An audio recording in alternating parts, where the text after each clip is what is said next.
speaking with Nathalie Gaveau. Nathalie, it's Hello. very nice to meet you. Very nice to meet you. Welcome to CES. Thank you. I'm Chief Client Officer for Sapient, Publicis Sapient, which is essentially the technology and AI enterprise company of Publicis. And so I'm here really to help our clients win with AI. This is what we do. And it's a mix of services as well as we have AI platforms that are here to accelerate the clients. And so I'm focused on US clients. The reality is a lot of these companies are global. And so they're multinational companies. So it's really expanding and scaling AI as opposed to just doing some kind of small projects. So we're talking about winning with AI. And AI, so as in my observation, CES really has doubled down on AI. And it's brought in a lot of different people and groups and companies. You're here, I'm here. We're here to get our head around what's happening with AI. Because we're way past the curiosity stage, we're in the deployment stage. Yeah. But it is a bit of an unknown. So you're going to help establish that roadmap. Exactly. You're going to help establish the strategy, the returns, how to play it 1 year out, 3 years out, 5 years out, which of course you need to be flexible because it's changing. Yeah. Talk to me about how you see having a strategy but also staying flexible. I think this is essential because the reality is the technology is moving very fast. So I think you need to establish your vision, your end business goals, and then look at how you become very agile. And before Publicis, I was a founder.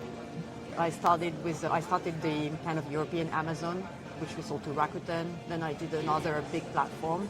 And so the way I've worked all my life is by looking at what is the core objective, how do we get the best talent, but then how do we get into a sprint mode where we have very fast learning loops. And I think this is essential because I can see it in all the agentic projects we're deploying at clients. These are inherently different from what we've done in the past because you are learning. And the agents are intelligent and they're learning. And so what you have to do is you have to accelerate your strategic insights and modify them based on what is bringing the fastest ROI. Because at the core, what I focus on is ROI and engagement. How much people want to use the tools. Too many people deploy agentic tools and nobody's really actually engaging, and therefore these tools are not becoming more intelligent. And I think my core objective in all my companies, and I think this is the key of the success, is to understand the community of users and make sure that you have your strategic goal, but you're getting new users to engage in these goals and essentially scale them for you. So this is a slightly different way. If you base a strategy and don't get these feedback loops, the chances are you're going to be much lower. What I'm hearing you say, and what's really important, is that AI is a deployment tool. It's a tool. It's a tool for speed. Without it, you're not competing, you're not fast, it's not happening. So you lead with the strategy, and it's the tool to get you there. Yeah, and I think there are some essential components. Data is the foundation that essentially you can't move in agentic or in AI or in anything at the moment if you don't have a good data foundation. And I see still a lot of clients that have a lot of legacy systems, sometimes like layers of systems where different data lives. And so the first thing we do is really based on the use case prioritization, based on where we see the biggest ROI, we help them get access to this data and start to get the right context for AI to work in their company. And so that's kind of part of this strategy because you can't enable otherwise any AI to work, or it's just going to be, the results are not going to be great enough. So you've got to work with a team of data architects, of AI engineers, of designers, because if you don't design properly and integrate in like the routine of, so most of the solutions, they're giving you daily feeds into your Teams or your Slack. They are like, so it's, to me, it's what is fascinating with what we're doing at the moment is it's touching so many parts of the tech, but also the experience. Can you believe that we're at a place where there are large companies and small SMEs, let's say, that do not have clean AI-ready data? It's astounding, right? have a client that is not data ready, Yeah. how do you manage or how are you communicating with them? This is a step that's going to take time before you can get to the fast part. So that's a good question because I usually start with the customer, understanding the customer need and looking at what is the fastest way to solve a specific problem that they're facing with their customers. Sometimes it could be fraud cases, it could be actually they're not acquiring the right type of customers, it could be they have a low retention, it could be, so you start to look at the metrics. This is how I started in finance, so I'm very metrics driven.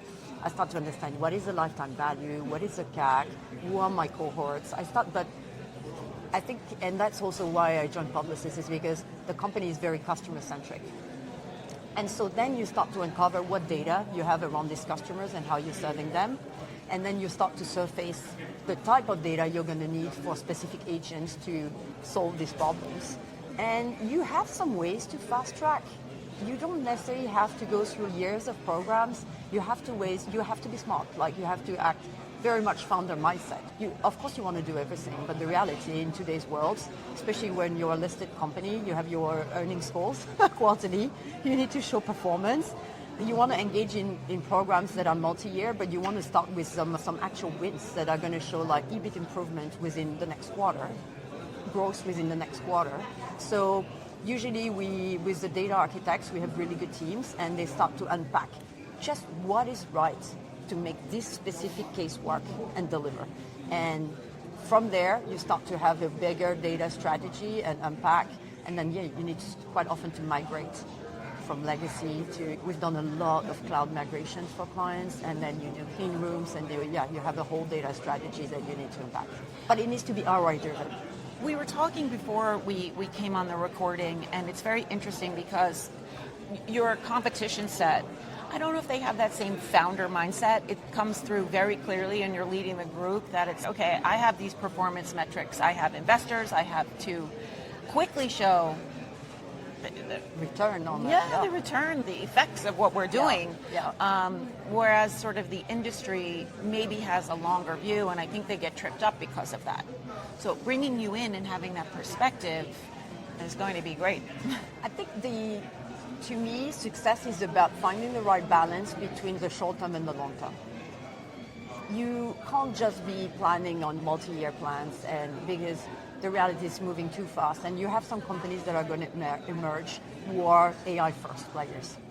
And you have to think, okay, who is going to disrupt me, and have this sense of emergency that you need to move now. And also you need to start to build some learning and upskill your teams and get them to understand what is. So we do agentic hackathons, we do learning expeditions, so people start to bridge from the theory to the actual practice. What does it mean to have some agents that are becoming my new colleagues?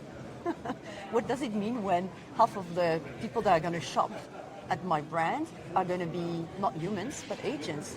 How do I adapt to this? And so I think to me you need to start to bring some real experience. And I think Publicis Sapient it's in the DNA. It's been a very innovative tech player. They invented the first seat bookings for airlines. They invented the first ecommerce store. So it's really part of the way the company operates, to be fairly fast and decisive in impact. I want to talk a little bit about non-human customers.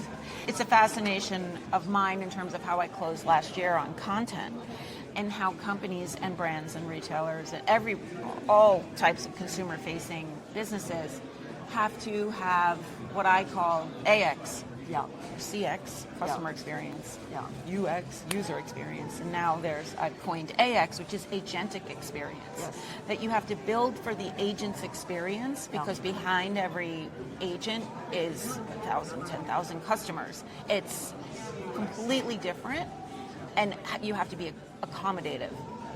I agree. I think, obviously, when you have a store, people coming in the store, you understand, you have so much context. And when you started to have online shopping, you started to have, this data coming to your sites, and, be able to start to do predictive modeling of what is this person going to shop and what is their potential basket. And we've started to be good at that. But now the reality is if people start to shop through LLMs, you potentially, it's a huge, in a way, it's a big opportunity, but it's also a threat for these brands because these agents shopping, they don't necessarily make decisions in the same way as we do as humans. We look at the storytelling, we look at the imagery, we have these emotions, right? You go on, I don't know, the Marriott side, you want to go to a destination, but they are like Boolean logics. So they look at the structure of the information, your context, and they will recommend and make choices in a slightly different manner. What this means is you're going to have less traffic coming to your site, less first-party data, potentially the brand storytelling and the loyalty to your brand. You have to think about how you're going to activate this through other channels and make sure. So it means you have to start to get strategies, how you're perceived by agents, and we do a lot of missions around that. Like the new SEO is the GEO. You have to start to think about how you're structuring your information, and you have to get started on this payments methods, because what's interesting is the behavior of people is actually they are more and more trusting of ChatGPT and different like LLMs to do the recommendation. I was reading is like 45% of people trust them to make the right shopping recommendation. So this is an important indicator that this is going to grow. So at CES, a lot of announcements, big announcements. So from Samsung, there's a lot of home improvements that we've talked about. 2 different chip announcements, one from NVIDIA and also cars, and AMD, giant rack chips. Yeah. So you've got that happening. And then I sat in Lenovo's presentation, and they are doubling down on companion AI. And they have a hardware device, and they're not the only ones here. So companion AI is a big theme. Yeah. It's a hardware piece. It's across devices, and it becomes that. Some people refer to it as the butler, the helper, your AI assistant, and you're just it's around your neck. You're chatting to it all day. Okay. And also sharing, it's seeing your searches and your inquiries on your laptop and your phone because you're in this ecosystem. So yes, I think that it's not going to be this actionable, I'm sitting on a subway, a train, a bus, I'm going to search for that dress for an upcoming window. It's not going to be something you bookmark time for anymore. So you're not going to bookmark time for it. It's just going to be constant. Yeah, I know. And I think that number, what did you say, 7%? Yeah, is 10%. 10%? I just think it's going, we're in such a huge rate of change that could potentially be a catalyst to change that. I agree. It's all about like the experience, the customer experience. That's why I love design. Like I think design, I love tech, but I think design and the way we design these experiences is just a breakthrough. If people start to want to have this, interact with this, and it's like becoming part of the daily routine and the way you want, I think this can spread very fast. I've not tried this device, so I don't know for myself. What I see is, yes, the trend at CES on the AI, robotics, health tech whole, the type of thing I saw in like creating digital twins for people, and especially I saw it in the health sector. How do you prevent, how do you test more treatments for Alzheimer's and all this, and have all these digital twins of people? It's quite mind-blowing. I have to say, if I were to start again, like I probably would go in AI and solving some of these huge challenges that we have, because I think this is going to be happening fast. I wish when I see all these devices and this robotics is all over. Walking the floor is just in your home. This is fantastic. You won't have to do the laundry or anything else. Like the whole home is the robotics. But I wish I had something to, like an app like that could tell me, okay, this is ready in like 24 months. This is going to be ready in 5 years. This is going to be, because you want to know how much time before this becomes mainstream. And I sense, like you, that some of these, they're going to grow probably quite fast. I feel like I've taken away from the ChatGPT when that came on the scene November 2022 that it's very clear to me why something takes off versus why something doesn't take off. Yeah. And I don't know. I feel like other people see it, which is if it's easy, cheap, fast, you can talk to it, it's going to blow. Yeah. It's going to be huge. I agree. These robots, if it's easy, if it's cheap, which they're not, No. if it's fast, like you can just intuitively just get up to speed, that's the little vacuums that you see, all the different iterations, they can go upstairs now, etc. Okay, well, if they're like $600, maybe you'll do it. Yeah. We're talking tens of thousands of dollars for robots. Yeah. So there was a lot of selling of why something like the metaverse was going to be popular. Yeah. And the investment that followed in it, Yeah. but it wasn't intuitive and it wasn't easy for people to use. Yeah. It didn't bring anything. No, I know. So right on the heels of that sort of being like, came along ChatGPT, and it basically laid the roadmap for what we're going to see in terms of fast adoption. Yeah. That's my observation. I agree. I think the important thing is that brands and companies have to work, I would say, on getting their data foundation, understanding how they master third-party agents, and understanding how they develop their own agents, because their own agents are going to be how their brand is perceived by the world. So they have these three imperatives. They have to do this within, I would say, 1 or 2 years, because this landscape is evolving very fast. They have to do this with a modular type of architecture mindset, so that they can really not be locked in, but understand how do they optimize these new interfaces, this new technology. I think one of the big things this year is we have LLMs, but now we have small language models. So how do you work on your agentic strategy so that you optimize your ROI and start to understand what do you use where? I think this is critical. So for me, a company like Publicis Sapient, which has both huge expertise in services, but also platforms, so it's like people plus products, and products we have two types of platforms. We have IT modernization platforms, so accelerating the modernization of all the legacy systems, unlocking this data, which is critical. And then we have agentic platforms, so AI infrastructure, so that you can build, plug business agents and deploy and scale business agents. I think this is the right way to go. This is what is, you can't start from scratch. You can't be locked in with one vendor. You have to deploy your own strategy and make sure you're set for scale and for the future. That's what I would say. We can leave it there. Those are really great points. Thank you. Thank you very much. It's been my pleasure. Yeah, nice to meet you.